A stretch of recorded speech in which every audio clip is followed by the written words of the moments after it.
बलूचिस्तान की सूखी पहाड़ियों में सूरज ढल रहा था दोस्तों। गोलान दर्रे की वीरान वादियों में पाकिस्तान की जाफर एक्सप्रेस अपनी मंजिल की ओर बढ़ रही थी।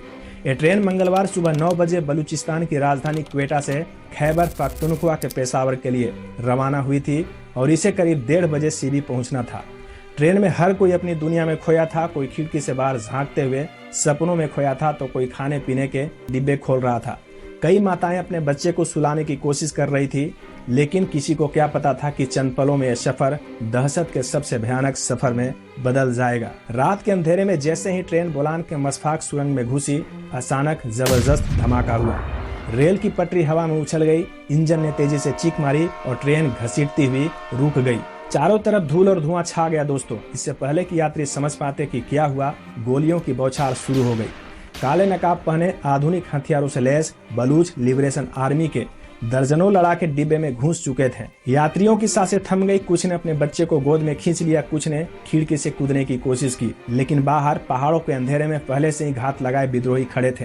ट्रेन अब उनके कब्जे में थी दोस्तों। इसकी भौगोलिक संरचना की बात करें तो इलाका काफी दुर्गम है और दूर दूर तक सूखी पहाड़ियों के साथ 17 सुरंगें हैं, जिसके कारण ट्रेन की रफ्तारें धीमी करनी पड़ती है। इसी का फायदा उठाकर BLA ने मसफाक में टनल नंबर 8 को उड़ा दिया। विद्रोहियों ने सभी यात्रियों को एक जगह इकट्ठा किया और उनका सामान छानबीन करने लगे। वे खास तौर पर पाकिस्तानी सेना और सरकारी अधिकारियों की खोज कर रहे थे। कुछ सैनिक सादे कपड़े में छिपने की कोशिश कर रहे थे दोस्तों, लेकिन उन्हें बेरहमी से अलग कर दिया गया। इसके बाद रेडियो पर पाकिस्तानी सरकार के लिए संदेश जारी किया गया। हम बलूचिस्तान की आजादी चाहते हैं, हमारे कैदियों को छोड़ो, नहीं तो हम एक एक करके सभी को मार देंगे। इस खबर ने पाकिस्तान सरकार को हिला कर रख दिया दोस्तों और सेना को हाई अलर्ट पर रखा गया। इसके बाद बचाव मिशन की तैयारी शुरू की गई। रात के अंधेरे में फायरिंग शुरू हो गई और ट्रेन से लगातार गोलियों की आवाजें आ रही थी और बीच बीच में बंधकों की चीखें इस मंजर को और भी भयानक बना रही थी। विद्रोहियों ने गुस्से में सबसे पहले 10 सैनिकों को लाइन में लगाकर उन्हें गोलियों से भून दिया। इसके बाद उन्होंने धमकी दी कि अगर उनकी मांगे नहीं मानी गई तो हर घंटे 5 बंधकों की हत्या कर देंगे। पाकिस्तानी सेना को अब जल्द करने की जरूरत थी दोस्तों। कमांडोज को ट्रेन के पीछे से घुसने का आदेश मिला। एक भी गलती कई जिंदगियों की कीमत पर भारी पड़ सकती थी। भोर होते ही ऑपरेशन शुरू हुआ। हेलीकॉप्टर से स्नाइपर्स को तैनात किया गया और जमीन पर स्पेशल फोर्स ने हमला बोल दिया। ट्रेन के अंदर घमासान युद्ध छिड़ गया दोस्तों। बंधक रोते हुए छिपने की कोशिश कर रहे थे, लेकिन गोलियां हर तरफ से आ रही थी। आखिरकार 6 घंटे की भीषण लड़ाई के बाद सेना ने विद्रोहियों को चारों तरफ से घेर लिया। 33 विद्रोही मारे गए, लेकिन 26 बंधकों को भी जान से हाथ धोना पड़ा। 354 बंधकों को बचा लिया गया, लेकिन जाफर एक्सप्रेस के इस सफर ने हमेशा के लिए इतिहास के पन्ने में एक काले अध्याय की तरह अपनी छाप छोड़ दी। इस ट्रेन हाईजैक ने पूरी दुनिया को एक बार फिर से बता दिया कि बलूचिस्तान में आज भी आजादी की लड़ाई जारी है। पाकिस्तान सरकार इस घटना के पीछे भारत और अफगानिस्तान का हाथ होने का आरोप लगा रही है, जबकि भारत इस दावे को सिरे से खारिज कर चुका है। लेकिन असली सवाल यह है कि बलूचिस्तान का संघर्ष कब थमेगा? क्या यह इलाका कभी शांति देख पाएगा या फिर संघर्ष की आग में हमेशा जलता रहेगा? बलूचिस्तान का इतिहास क्या है और क्या कभी बलूचिस्तान भारत में शामिल होना चाहता था, जिस पर नेहरू सरकार ने कोई ध्यान नहीं दिया?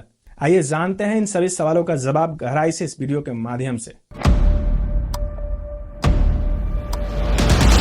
बलूचिस्तान एक सूखा, वीरान लेकिन खजानों से भरा हुआ इलाका। तांबा, सोना, प्राकृतिक गैस और तेल की अपार संपत्ति छिपाए यह धरती आज भी गुलामी की जंजीरों में जकड़ी हुई है। लेकिन यह जंजीर किसी एक दिन में नहीं बनी दोस्तों, बल्कि यह सदियों पुराने संघर्ष की कहानी है। यह कहानी शुरू होती है 1947 की उस शाम से, जब भारत और पाकिस्तान 2 अलग अलग मुल्क बनाए गए थे। 14 अगस्त 1947 जब पाकिस्तान बना तो बलूचिस्तान एक स्वतंत्र राज्य हुआ करता था। खान ऑफ कलात मीर अहमद यार खान उस समय बलूचिस्तान पर राज कर रहे थे। उन्होंने खुद को एक स्वतंत्र देश घोषित कर लिया था, लेकिन पाकिस्तान को यह मंजूर नहीं था। पाकिस्तान बलूच नेताओं पर दबाव डाला, पर खान ऑफ कलात झुके नहीं। इसके बाद 27 मार्च 1948 पाकिस्तान ने बलूचिस्तान पर फौजी हमला कर दिया और बलूचों की आजादी छीन ली। इस दिन बलूच विद्रोह की जो चिंगारी भड़की थी, वो चिंगारी आज विकराल रूप ले चुकी है। पाकिस्तानी सेना ने इस क्षेत्र में दबाव बनाने के लिए बल प्रयोग करना चालू किया, लेकिन बलूचिस्तान ने कभी घुटने नहीं टेके।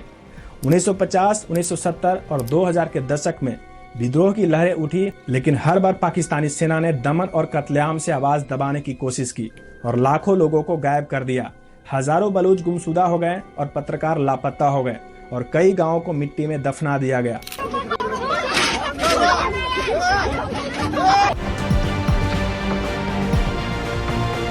दोस्तों, बलूचिस्तान की आग आज भी बुझी नहीं है।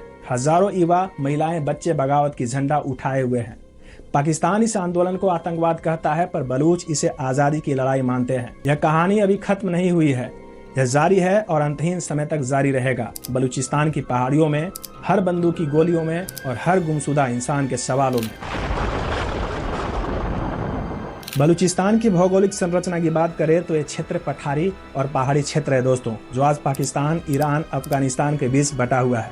यह क्षेत्र अपनी उबड़ खाबड़ भूभाग, रेगिस्तानों और पहाड़ियों के लिए मशहूर है। दक्षिण पश्चिम एशिया में स्थित बोलन दर्रा अफगानिस्तान और पाकिस्तान को जोड़ने वाला प्रमुख व्यापारिक मार्ग है। मकरान तट अरब सागर से सटा हुआ क्षेत्र है, जहां ग्वादर बंदरगाह स्थित है।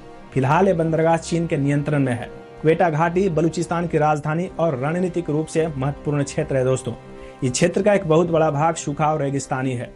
बलूचिस्तान प्राकृतिक संसाधनों से भरपूर है, जिनमें गैस, तांबा, सोना, कोयला और तेल शामिल है। इसके बावजूद ऐतिहासिक रूप से यह क्षेत्र कम जनसंख्या घनत्व और बुनियादी सुविधाओं जैसे साफ पानी, रोजगार के साधन, बिजली, स्कूल, अस्पताल और सड़क की कमी से जूझता रहा है। इसकी जनता अपनी आजादी की मांग हमेशा करते रहे हैं, क्योंकि पाकिस्तान जमकर इनका शोषण करता है। रेगिस्तान की तपती रेत, दूर दूर तक फैली उबड़ खाबड़ पहाड़ियां और समंदर की लहरों से टकराता मकरान तट। बलूचिस्तान सिर्फ एक इलाका नहीं है दोस्तों, बल्कि सदियों से लड़ी जा रही आजादी की एक कहानी है। यह कहानी शुरू होती है हजारों साल पहले, जब दुनिया में न तो देश थे और न ही सीमाएं थी। 7000 साल पहले एक छोटा सा गांव मेहरगढ़ इस वीरान धरती पर बचा था। मिट्टी के घरों में लोग रहते थे, खेती करते थे और अपने मवेशियों को पालते थे। यह दुनिया की सबसे पुरानी सभ्यताओं में से एक थी दोस्तों, जहां कृषि के साक्ष्य मिले थे। लेकिन जैसे जैसे समय बीता, बाहर से आक्रमणकारियों की नजर इस बंजर जमीन पर पड़ी। सबसे पहले आर्य आए, इसके बाद फारसी ने इस पर कब्जा कर लिया, लेकिन बलूच लड़ाके कभी झुके ही नहीं। वे रेगिस्तान के साए में छिपकर दुश्मनों पर हमला करते थे और फिर पहाड़ों में गायब हो जाते थे। 326 ईसा पूर्व में सिकंदर महान की सेना ने इस इलाके में दाखिल हुई। उन्होंने बलूच योद्धाओं को हराने की कोशिश की, लेकिन यह धरती इतनी कठोर थी कि यूनानी सैनिक भूख प्यास से दम तोड़ने लगे। सिकंदर ने महसूस किया कि इलाका उनके लिए नहीं बना और वे लोग आगे बढ़ गए। 19वीं सदी में जब अंग्रेज भारत आए तो उन्हें एहसास हुआ कि बलूचिस्तान सिर्फ एक बंजर इलाका नहीं है, बल्कि एक सुनहरी चाबी है जिससे अफगानिस्तान और रूस की ओर बढ़ा जा सकता है। 1876 में अंग्रेजों ने बलूचिस्तान के सबसे बड़े शासक खान ऑफ कलात से एक समझौता किया।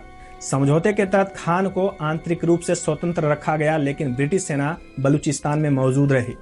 ब्रिटिशों ने यहाँ पर रेलवे, सैन्य ठिकाने और व्यापारिक मार्ग बनाए, लेकिन बलूचों को इसका कभी फायदा नहीं मिला।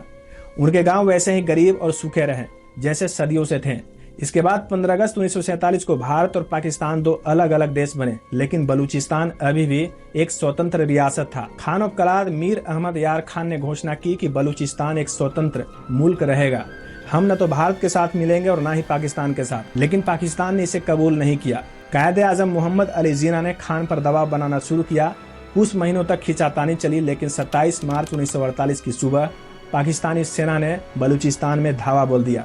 खान ऑफ कलात को मजबूरन आत्मसमर्पण करना पड़ा दोस्तों। बलूचों का सपना टूट चुका था और उनकी जमीन पाकिस्तान का हिस्सा बन गई थी। 1948 के उस हमले के बाद से बलूचिस्तान के लोग अपनी आज़ादी की लड़ाई लड़ रहे हैं। हर पीढ़ी में नए विद्रोही जन्म लेते हैं, नई आवाजें उठती है, लेकिन उनकी कहानी वही रहती है। हमें हमारी जमीन वापस चाहिए। बलूचिस्तान की रेत में आज भी बगावत की चिंगारी जल रही है और शायद एक दिन यह चिंगारी फिर से शोला बन जाएगी।